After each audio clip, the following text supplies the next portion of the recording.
Hello everyone and welcome to This Week in Agribusiness. As spring moves along, planting progress is moving forward as well, which is a reminder, folks, there is a lot of big equipment out there on the roads this time of year. Be patient. If you get behind a big piece of equipment, give them a little bit of grace. That's an important person to somebody in their family. And we've got further proof of farmers getting underway. Kurt Ahrens, editor of Nebraska Farmer, sent us this image of Jason Libby, the farm manager at Husker Harvest Days, getting their corn in the ground. And what a clean field he's planting into. That's the topic of our next piece, Agronomy for Your Acres, with our friends from Nutrien Ag Solutions. Joining us now is KELSEY McGEE. She's a crop consultant down in Missouri. And KELSEY, let's talk about the importance of planting into a clean field. Why is that something you're so adamant about? Yeah, so right now, I think we all know that conditions are pretty dry across the Corn Belt.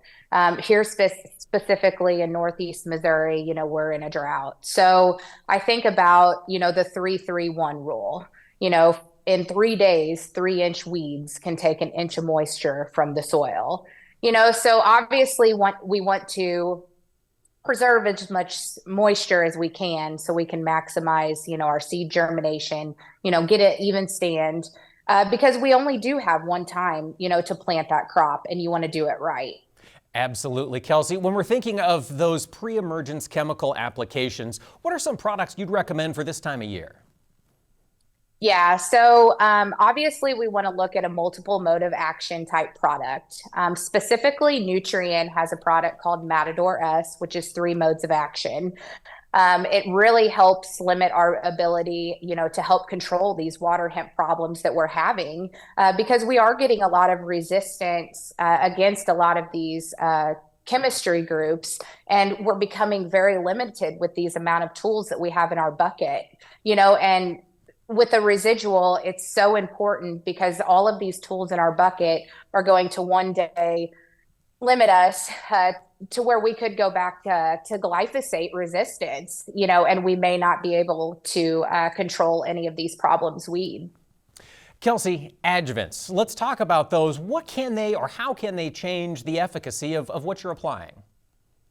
Yeah, so we all know that not every day is a perfect day to spray. The wind's not always blowing 5 miles an hour, and the sun isn't always shining, so the leaf cuticles can change in certain weather conditions, so these adjuvants do help, improve the performance, and they help modify, your spray pattern, your droplet size, and also helps to move these pesticides through the plants.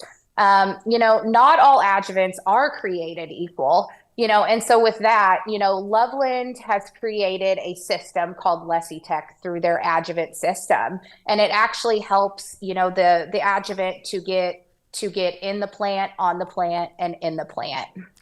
KELSEY, before we let you go, soil temperatures, did they impact the efficiency? Yeah, so there could be times, yes. So early in the season when it's cool, obviously those residuals will last a lot longer. But as time goes on and these soil temperatures do get warmer, there's degradation that happens in the soil. So, going back to the adjuvant piece, we do have a product within our Loveland products lineup called Infuse that I really recommend, putting, with these residuals to extend their life expectancy. Lots to look at this time of year for growers to keep those fields clean. That's KELSEY McGEE, crop consultant with Nutrien Ag Solutions. And if you want to learn more, visit nutrienagsolutions.com.